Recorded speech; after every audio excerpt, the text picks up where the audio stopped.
Don't rush pastry because if you rush pastry, pastry will rush you. I see people when they see other people or other chefs doing so much with pastry and they begin to wonder how or when do I get there. The truth is, you get there with patience, precision, consistency, practice. Practice. That's the only thing that can take you there. But when you begin to think and compare yourself, I have a story to tell you, and I hope it inspires you because I'm here to inspire. Don't rush pastry. So make you not come be like say pastry embarrass you. Honestly speaking, this is one lesson I have learned with pastry. You don't want to rush it. You want to take your time. Because when you rush it, you are not allowing it to do what you want it to do. People only see the beautiful cakes, the flaky croissants, perfectly baked goods.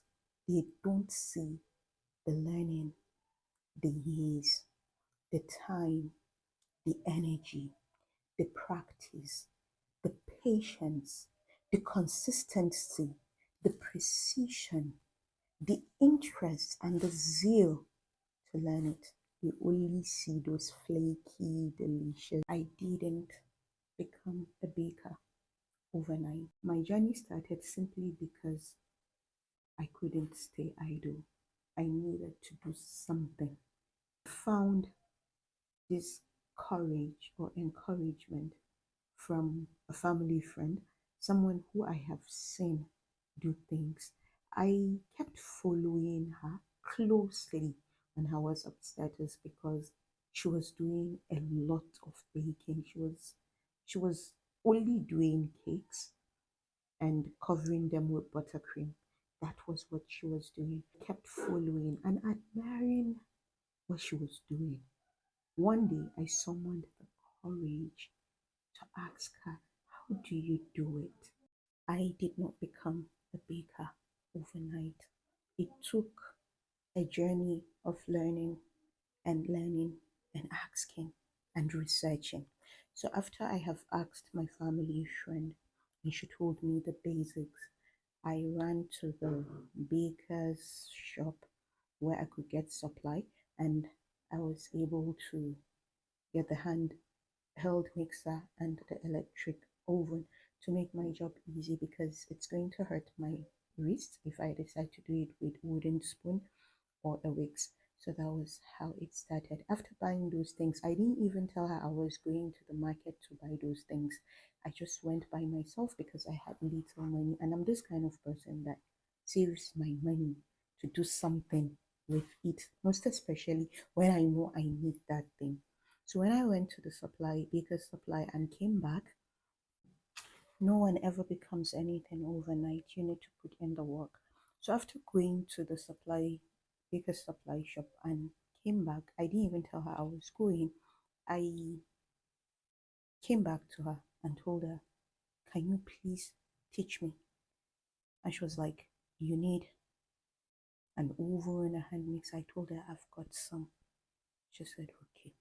She willingly gave me a recipe. That was how I got my very, very first cake recipe. Like I was using the other scale, the non-digital one, to weigh ingredients. I saw so many things like the failure, the mistakes, but I learned from them. Looking back, I realized my love and my connection for baking has gone way back because I could remember when growing up, my elder sister will always bake us a birthday cake. We always had the privilege of having a homemade birthday cake. So I think that was where the interest for baking started. And looking at it, I knew I didn't just want to to just be baking at home, like just bake and give my family and friends. I knew I wanted to go into baking professionally because even back then, when I see my sister bake them, there is always something fascinating, something that fascinates me about it. I wanted to know more. I wanted to understand the craft professionally. Today, when people see my work, they only see the result. They don't see the practice. They don't see the countless hours of practice, the recipe that failed, the money that I spent on ingredients, the late night, the classes. I have enrolled in so many classes. Some I enroll, I don't like the recipe, I ditch it. Some I enroll, I get the recipe, I twerk it. Some I enroll and I feel, no, this is not what I like, this is not my focus. I move on.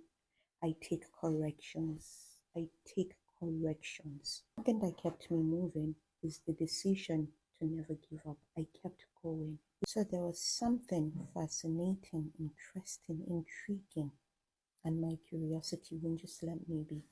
So I kept learning. I kept learning through the mistakes. I kept learning through the failure. I kept learning through the tears. I kept learning through consistency. I kept learning through every little opportunity I had. And I turned my pain into pastry. So sometimes people will see me and ask me, what is it with you and pastry, or what is it with you and baking? It is because baking is close to my heart. You know, when you have something so dear to you, so close to your heart, you do it with perfection, you do it with joy, because the passion, the zeal, the learning that you never stop learning will always push you to do more. So, when next you see someone in your niche doing better than yourself, don't hate them. Don't hate them, but rather let them be your inspiration. Let them inspire you, because I also had someone who inspired me. After she gave me that recipe, I never went back to her again because I didn't want to disturb her, except if I have some hiccups along the line. I could call her, and I've kept practicing and practicing, and I was not getting what I want. I had to enroll in a baking school where I acquired my first baking certificate in 2013/2014. So do the calculus. Moral of the story: behind everyone who is good at something, that person has a story to tell. Oh, yes, believe me, there is a story to tell. And most of those stories were not fancy, happy, joyous story, because you have to put in the work. You have to put in the work. You have to be ready to learn. You have to be ready for the burns. You have to be ready for the failures. You have to be ready for the failed recipes. Because behind every success story, there is always someone who refused to give up. Baking is not just about mixing butter, sugar, and flour. There is more to it.